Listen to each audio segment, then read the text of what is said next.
Lord, be the beginning and end of all that we do and say. Prompt our actions by your grace and bring them to completion according to your holy will. We make this prayer through Christ our Lord. Amen. Good morning, sisters. Good morning, Father. Hope all of you can do well. Yes. Okay, today I would like to reflect with you about the heart of Jesus. I'm not going to speak about the Sacred Heart, but I'm going to speak to you taking two incidents or two instances from the Gospels, which will clearly portray to us how Jesus thought with his heart. And the first thing that I would like to reflect with you this morning is about the parable of the lost sheep, where the real heart of Jesus is portrayed. And in the afternoon, we will take another incident from Jesus' life, and then we will be reflecting about how he thought being in that situation. I'd like to read from this Gospel of St. Luke, chapter 15, 1 to 7 passages, or 3 to 7 passages. So he told them this parable. Which one of you, having 100 sheep and losing one of them, does not leave the 99 in the wilderness and go after the one that is lost until he finds it? When he has found it, he lays it on his shoulders and rejoices. And when he comes home, he calls together his friends and neighbors, saying to them, "Rejoice with me, for I have found my sheep that was lost." Just so I tell you, there will be more joy in heaven over one sinner who repents than over 99 righteous persons who need no repentance.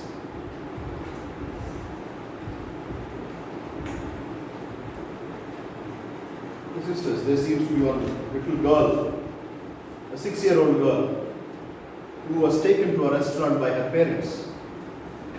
And after entering that restaurant, all of them were sitting, their family was sitting around the table, and there were a number of people in the restaurant.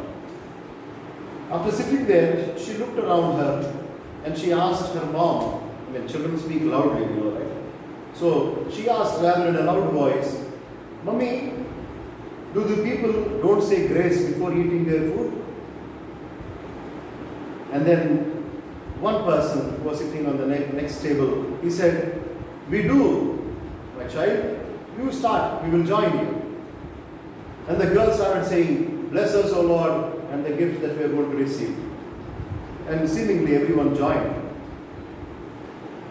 A very short story, maybe. But there is something called going out of the way. We speak about going out of the way. This girl did not have anything to be afraid of. This girl did not think of the consequences, so-called, but she simply goes out of her way. She doesn't think whether this is my home, this is my school, or whether it is a public restaurant. Wherever it is, she learned to do something, and so she does it. The people also maybe sometimes go out of their way. Many times, sisters, we speak of this attitude, or Jesus spoke of this attitude of going out of the way, or taking an extra pain, dripping an extra sweat, walking an extra mile. But for us, people who are in this world, very pragmatic.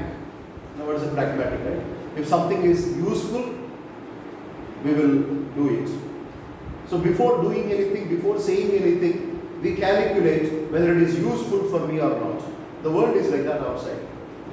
In this pragmatic and calculative world, which is a business-minded world, this question, is it not a waste of time to go after the lost sheep? Is it not a waste of time to go after one lost sheep? Is a question that many people ask. Jesus, in the parable of the lost sheep, and also the other two parables in the Gospel, in the chapter 15 of Luke's Gospel, the parable of the lost coin and also parable of the lost son. In all these three parables, he speaks of this going out of the way after the lost one. And in this parable, again, just to sum up what Jesus speaks, a shepherd has 100 sheep. One of them is lost. 99 are still with him. And the shepherd leaves these 99 in the wilderness and goes in search of that one which was lost. And interesting enough, he comes back with this lost sheep, or which was found, lost and found sheep, back home and starts celebration. Starts a big celebration, calling his neighbors, "Rejoice with me because I have found my sheep which was lost." Sisters, this seems to be a little ridiculous for us. No, I mean, for a business-minded world, this may look very absurd. What nonsense are you talking? Which shepherd can just leave 99 sheep just in the wilderness? We may think, if we are a little more practical, anyway that is lost, we will bring back this 99 back home, put them in the fence, whatever, and then go in search of that one. Anyway that has been lost, so it's okay even if it is 1 hour late. That is what many people may think, or let us say, so-called practical people may think. Or even some people might say, anyway we have 99 with us, why to worry about that one? If it comes back, let it come back. You know, many people quote this, if you love a butterfly, let it go. If it comes back to you, it is yours. If not, it never was. Very famous saying. About relationships, they say. But the relationship, according to Jesus, is not so. Relationship for Jesus is going out of the way, walking an extra mile, dripping an extra sweat. This is what exactly relationship for Jesus is all about with his people whom he loved. Now let us get a little more deep into the parable and try to understand the heart of Jesus. Now we might ask one first question. Why was this sheep get lost? What is the reason for this sheep to get lost? Maybe we have so many reasons. One reason could be the sheep found better food than what the shepherd was showing. The shepherd was grazing his sheep in one pasture maybe. But this little sheep, or maybe big sheep, we don't know what kind of sheep it was, but this must have found some better pasture somewhere else. So it was an inclination of this lost sheep which has made him to go somewhere else. That could be one reason. Or another reason could be the sheep must have thought, why should I follow the crowd? I am a special person. I am a special sheep. Why should I follow the crowd? I have my own identity. I know the way, in other words. Why should I follow this fellow, a shepherd who is leading all 99? I can live by myself.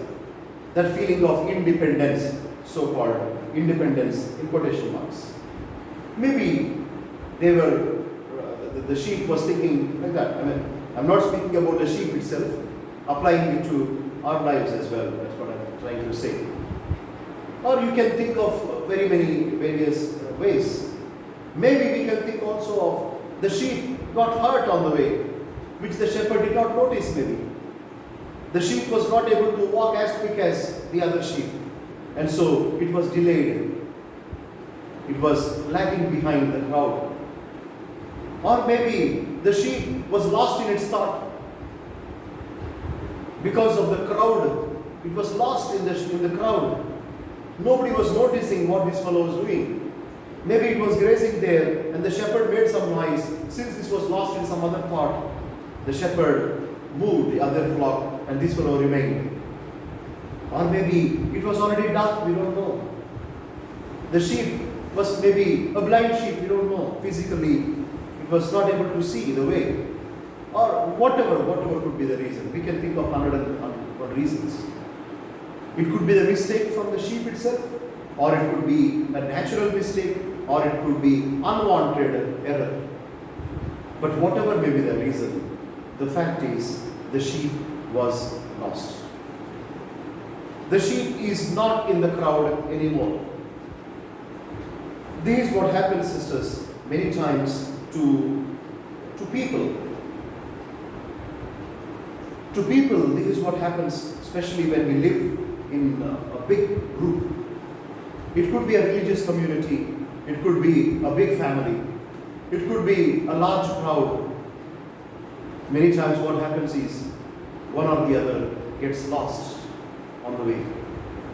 In communities, especially in religious communities, this is a very, very natural to happen, that one or the other is missed out. The so-called talented are given opportunities. The so-called qualified are given higher positions. The so-called beautiful are projected to the world. The so-called intelligent are praised. But what about the people who are lost?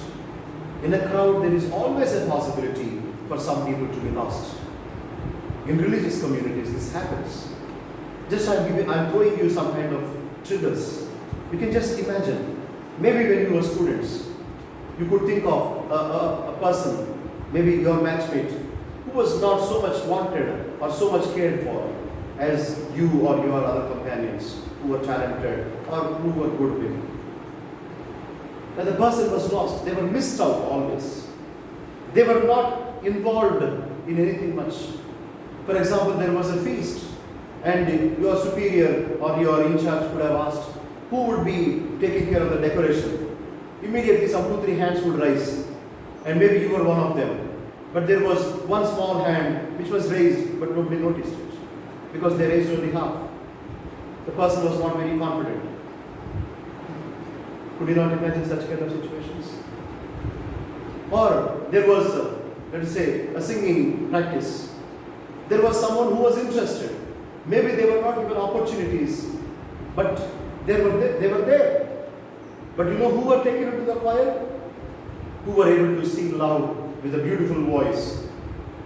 They were given chances. But there was always somebody who was missed out, who always wanted to do it, but was not given an opportunity. They were always missed out from the crowd. You know, this is what happens when people get missed out. They get lost. They are not cared for. Many times in religious communities or in hostels or where people live in crowds or in a school situation, let us say, where some 40-50 students are in the same classroom, there is always a tendency that one or the other is not so much cared for, not so much loved, not enough is given to them that they can also pick up their momentum to go along with the crowd. The sisters, we hear of many religions leaving these congregations. These days, it has become a common phenomenon. People leave, and when we ask why have you taken this decision, many people said the same reason. I was not loved. I was not wanted. I was not cared for. Though I was able to do something, my superiors did not recognize my talent, or many people pushed me down. You know, they say our human mentality is something like the crab mentality. You know about the crabs, right? When they parcel the crabs, it seems, when they pack the crabs and send on import or something, they put them in a box and then no need of closing the lid, it seems. You know why? When a crab goes up, other fellow puts it down anyway, so now nobody can escape. Not even one crab escapes. So many times this is our mentality in crowds or in groups, big groups. Maybe for a mother and father of, let's say, 1 or 2 children, they have only 2 children, that's their world, and so they take care of them. But imagine a bigger family of olden days, let us say. Parents having 10 children.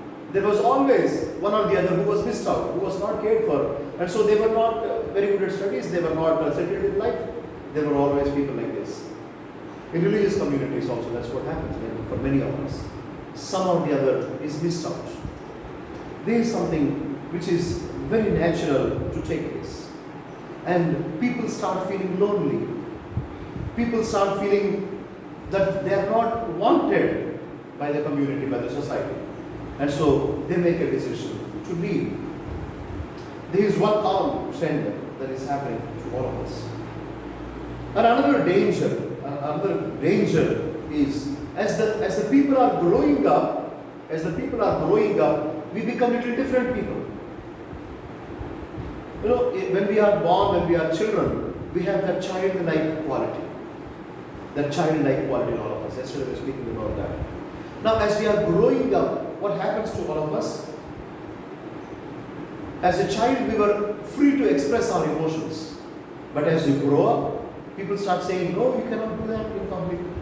You cannot say that. You cannot do this. You cannot laugh in public. You cannot smile at them, etc., etc., etc. So we are taught to control our emotions.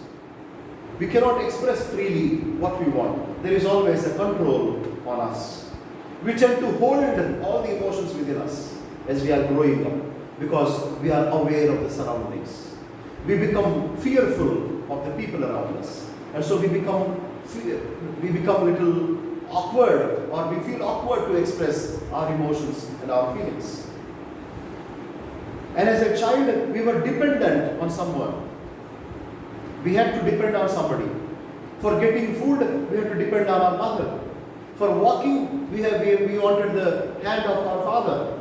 And for anything for that matter, somebody had to help us, and there was dependence. And we did not feel bad about the dependence. But as we are growing up, we thought of independence. We thought we can live alone. We thought it's okay, I can live by myself. You know, this sense of independence is growing as we are growing up.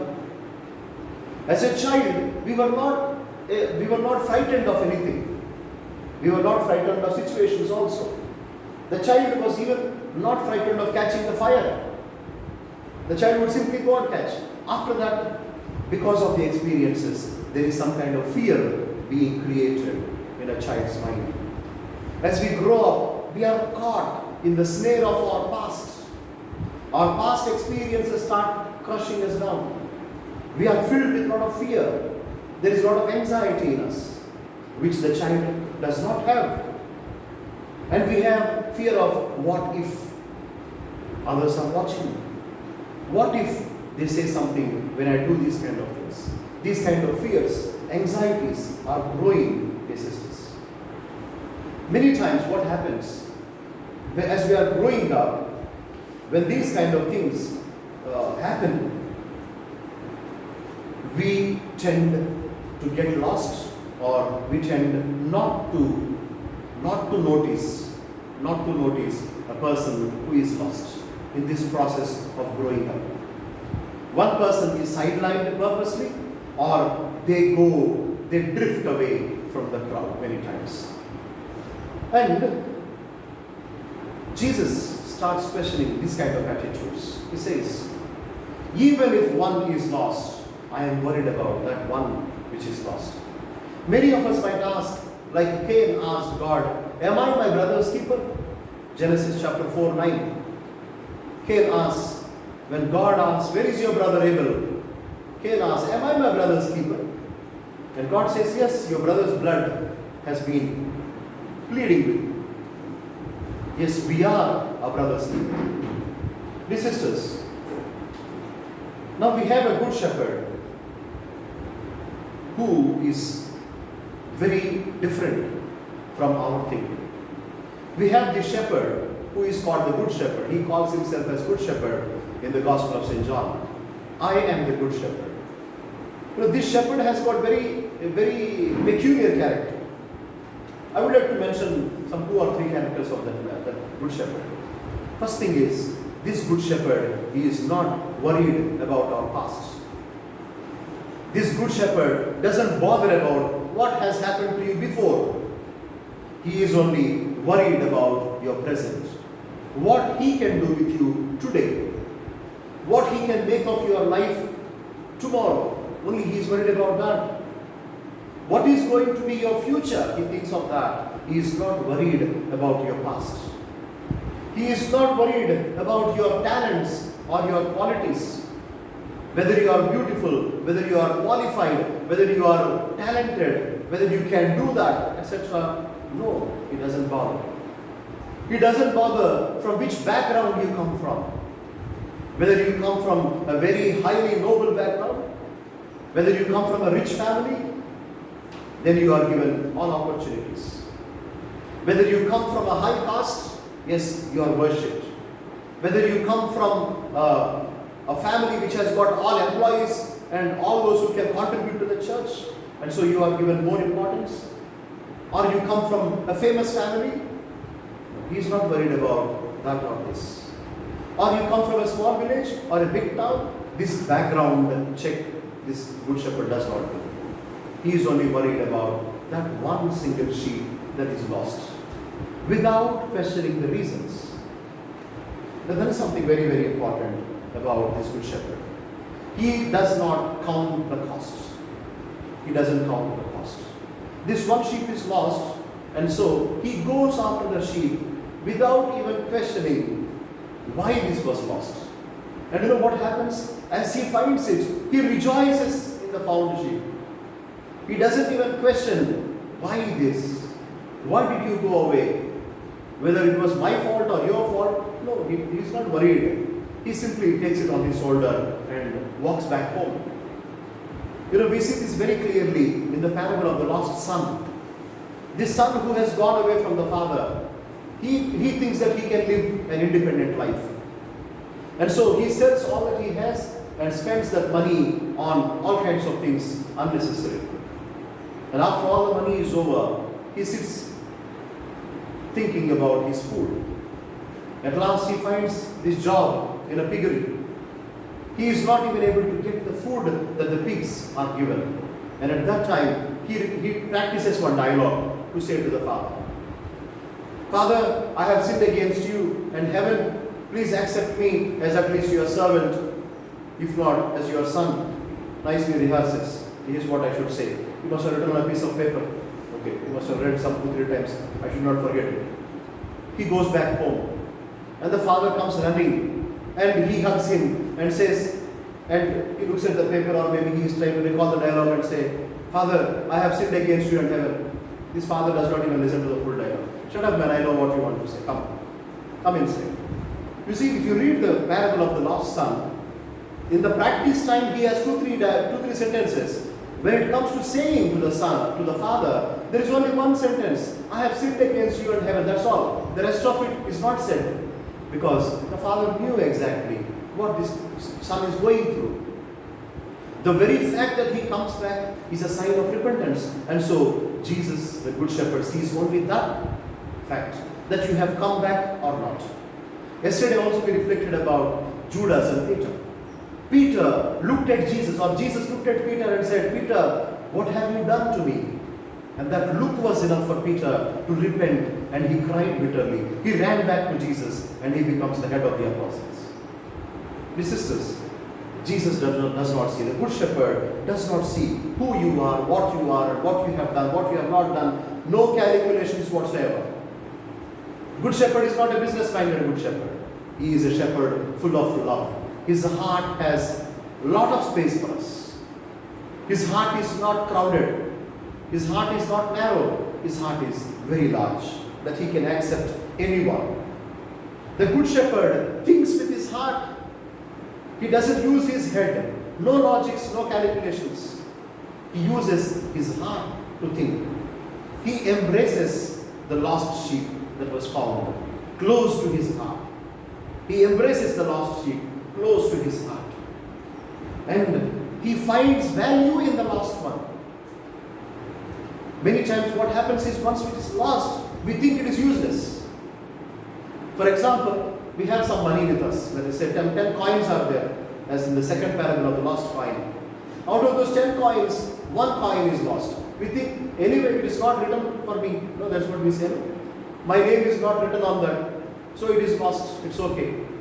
But Jesus says, the lost one has got more value. The lost sheep has got more value. The lost one is more precious to me than the one which is there already. And the good shepherd accepts the defaulter. The good shepherd accepts the defaulter. And this good shepherd, as Pope Francis would say, he smells like the sheep. He smells like the sheep. That is something very interesting about this good shepherd, dear sisters. Something very important. 2 points that I want to stress upon about the thinking or the heart of this good shepherd. What kind of heart does this good shepherd have? There is a contradiction between human thinking and divine thinking. You know about it. The human thinking goes in terms of monetary benefits, whether can I get profit or not, or financial gain, whether can I make money from this what I do, or this kind of things. Calculations are more. But the divine thought pattern is not so. The divine thought pattern is different from the human thought pattern. The good shepherd does not think of any gains or profits. He only looks at the value of the person as such. You are precious to me, the Lord says. You is you, that's it. Whether a beautiful you, talented you, qualified you, no. There are no adjectives before that you. Jesus does not add any adjectives. He only speaks, you are precious to me, that's it. That is the thinking of Jesus. Now many times, the second thing is, many times, once it is lost, we don't take the pain of finding it. Once we lose something, we don't take the pain of finding it. We always make a comparison. What is that comparison? This 99 are more worth or this one is more worth? Suppose if this one is very costly, yes, we go in search of it. For example, there is gold ring, let us say. You have lost a gold ring. Will you go in search of it or not? Because we know it is more costly. Just imagine an iron piece, small piece. It is lost. What will you say? Anyway, I can get something else. Why should I go after this? But the divine master, the divine shepherd, who thinks with his heart, he doesn't let it go. He doesn't let it go. Anyway, it is lost, it's all right. No comparison. He takes the pain. He undergoes agony of finding the lost one. He is even willing to undergo that pain, agony of finding the lost one. Until he finds it, he goes in search of it.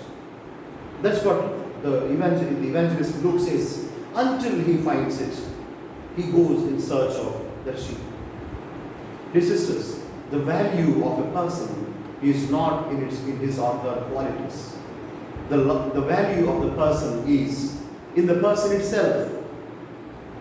Just imagine, you take a gold ring and throw in a cow dung. Take a gold ring, throw in the cow dung. Will you just leave it like that just because it is in the cow dung? Or you will even put a hand inside the cow dung and try to find this gold ring and wash it and use it. Right? That is what exactly is the value of a human being is. Come what may, or in whatever the situation we are, our worth is not lost in the sight of God. In whatever the dirt that we are in, whatever may be the mistakes that we make, whatever the sins that we commit, the good shepherd doesn't look at all those kind of things. He doesn't think of, your pros and cons, what you can do, what you cannot do. No. He only looks at you as you. He only gives importance to a person as person. He doesn't have any adjectives added to our person. He takes pain. And the last important thing that we need to reflect is the experience of joy that this good shepherd experiences. The joy that he experiences after finding the sheep. After finding the sheep. In the second parable it is more clear. The woman loses one coin, finds that coin. Let us say whatever the value of that coin may be. Just imagine, after she finds the coin, it seems, what does this lady do? She calls all her neighbors and throws them a party because I found a coin. Just imagine that. This good shepherd found one sheep which is lost, and he calls all his neighbors and gives them a big party, a banquet. The father who has taken the son who has taken all his money and simply spent, when that son comes back, this father again gives a big party. Just imagine the cost. See the equation of the cost, What will be the cost of the party and what will be the cost of this fellow who came back? What will be the cost of one sheep that is lost and what will be the cost of the party that he has thrown to all his friends and neighbors? I'm sure the cost of the party must have been far more than the value of this what was found. But this fellow is mad, this shepherd. Crazy. The father, the prodigal son story is crazy. Literally mad because he is innocent. He doesn't know tally. He doesn't do the balance sheets of accounts. He doesn't calculate profit and losses. He is illiterate, in other words, in the sense of our worldly terms. He is uneducated. He is rough. He is very, fellow who doesn't know anything. But he is a natural father. He is a natural mother who does not bother about where the child has played all day. The child has played all day in the mud, but the mother is able to hug the child. Today is Mother's Day. International Mother's Day is celebrated today. And this shepherd is like that mother who doesn't bother about the dirt on the child's body. It simply hugs. It doesn't calculate the cost. This fellow has played in the mud and came. Now I have to spend 5 rupees for rinse soap to wash all his clothes. No, it doesn't bother. It's okay because it's my child. These calculations are not there with the good shepherd. The good shepherd forgot all calculations, economics, commerce, tally, Excel, everything is not there in his mind. He is only worried about the preciousness of the person who comes back. Many times, sisters, we are lost in the thickets of materialistic living. Many times we are lost in the valley of doubts and rejections of the world and also of failures. Many times we are lost in the bushes of excessive pride, prestige and power. Many times we are lost in the wilderness of hopelessness and meaninglessness of life. I am also similar to this lost sheep, the lost coin, the lost son. Many times we are lost in the corners of abuses, misunderstandings, and false judgments. I hope you are able to connect with what I am trying to say. Many times we are lost in the darkness of bad luck and unfair treatment by people around us. Many times we are lost in the dust of corruption and malicious situations. Many times we are lost in the shadow of bad habits and addictions. But the Good Shepherd does not abandon us. He doesn't think with his heart. He doesn't calculate the profits and losses. He only loves us and loves us unceasingly. Now the question is, can I be the reason for heaven to celebrate? Jesus concludes this parable with that statement. There is a greater celebration in heaven because of this one person who is lost and found than 99 righteous people. Now the celebration in heaven is because of this one lost and found sheep. Now can I be that lost and found sheep, or do I want to get lost forever? Now just imagine when the shepherd comes back in search of the sheep. Just imagine the sheep going behind the bushes again, hiding from the good shepherd. Just imagine. I don't want to be found by the good shepherd if the sheep thinks. The good shepherd may not be able to find it, but the good shepherd will not give up the trial or his efforts in finding the sheep. He goes on finding. But if the sheep goes on hiding behind, playing a hide and seek game, then the time will be too much. Now, our question is, can I be a reason for the heaven to celebrate? Can I give heaven a reason to celebrate? Because I'm also a lost person, as I said in all those examples. We are lost in many and different ways. can I be a reason for Jesus to celebrate in heaven with his angels and saints? Just give yourself a thought.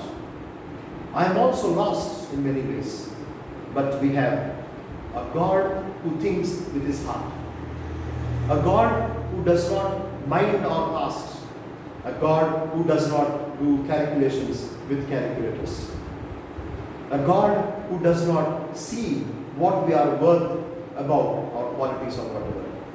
We have a God who accepts us as we are. As we are lost, he accepts us as a lost person, but he celebrates because of us when we are found.